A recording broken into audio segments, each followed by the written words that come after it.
What's up everyone, today I have a special package here that B&H sent over that I requested. They did not pay for this. Let's send this over for a review so that way I could share about it. So I've had a lot of questions that came from my Fuji X Pro 2 video. How would this compare to something like the X Pro 2? How is the Fuji X-H1? I don't know. Let's kind of just unbox it, talk about it. And to be transparent, I did take this out a little bit already to go to a specific shoot that I wanted to do with this thing.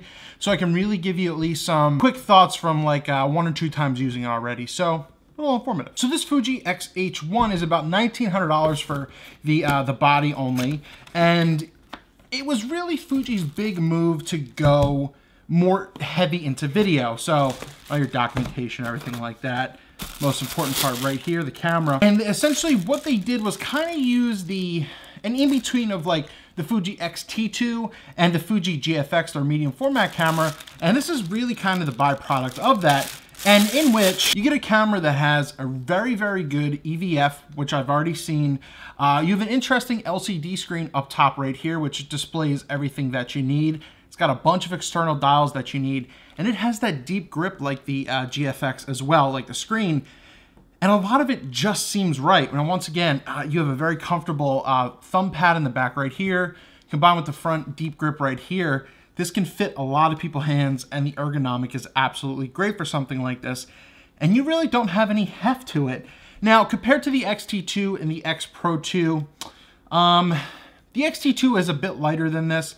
The X Pro 2 is kind of the same. Maybe this has just a little bit on it, but it's a bit more compact. And once again, you have the EVF right here. It's not rangefinder style. But I do like what this has with the external dials, the ISO, your little switches and knobs and everything going across. You don't really need to menu dive with stuff like this, and that's what Fuji does very well. So besides the camera, the little, what is it, NP126S or whatever, very good batteries. They do decently well. They're not amazing, but for what they are, they do last pretty long. So I'll take that out. Your typical plug-in charger. They got to plug in with the cord. And pretty much what they've been doing as well, they'll include the little flash, the EX80, that you can just put right here on your top shoe, and you kind of get just included for free, because as you see on here, or maybe you cannot, there is no pop-up flash. So that's what they're kind of treating as your pop-in flash. You put it on the hot shoe, and then you can work with it electronically. Another cool part, it has a dual card slot on the side right here. So you can do 1 and 2, shoot RAW to 1, JPEG to another, overflow, backup, everything that you need to do. Now, an interesting thing that I had with this is the shutter.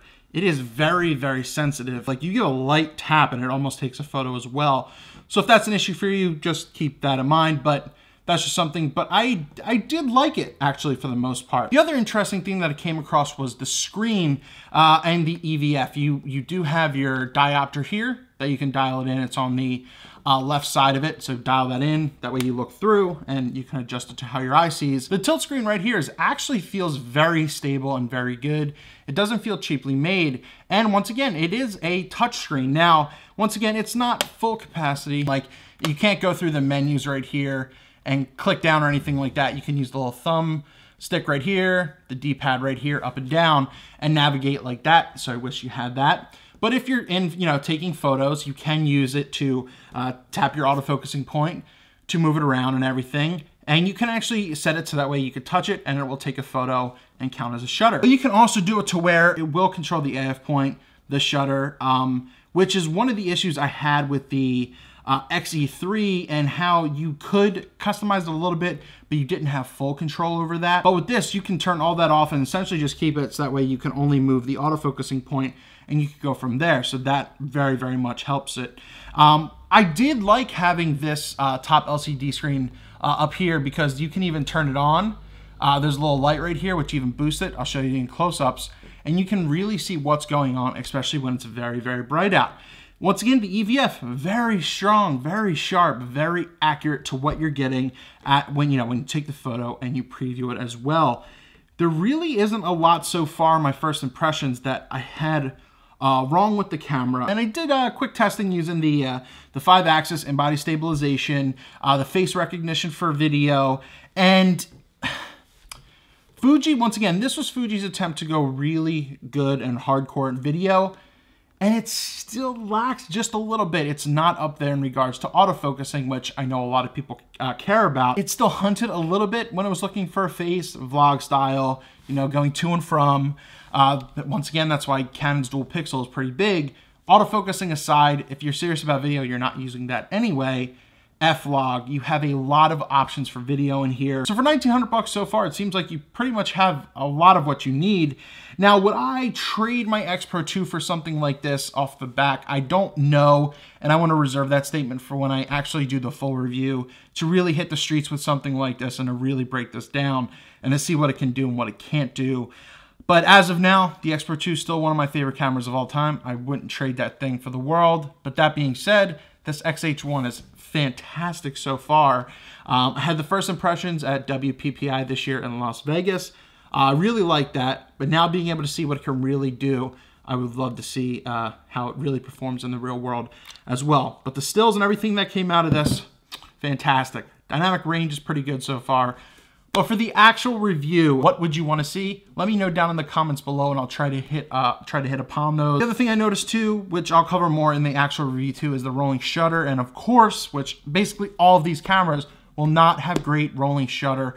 Sony the same as well, Canon the same, Nikon definitely as well. The rolling shutter is not good. If you care about rolling shutter, get an actual video camera, something that is reliable, stuff with global shutters and everything like that. That being said, first impressions, very, very good. Under $2,000, 1,900 bucks for this X-H1 right here.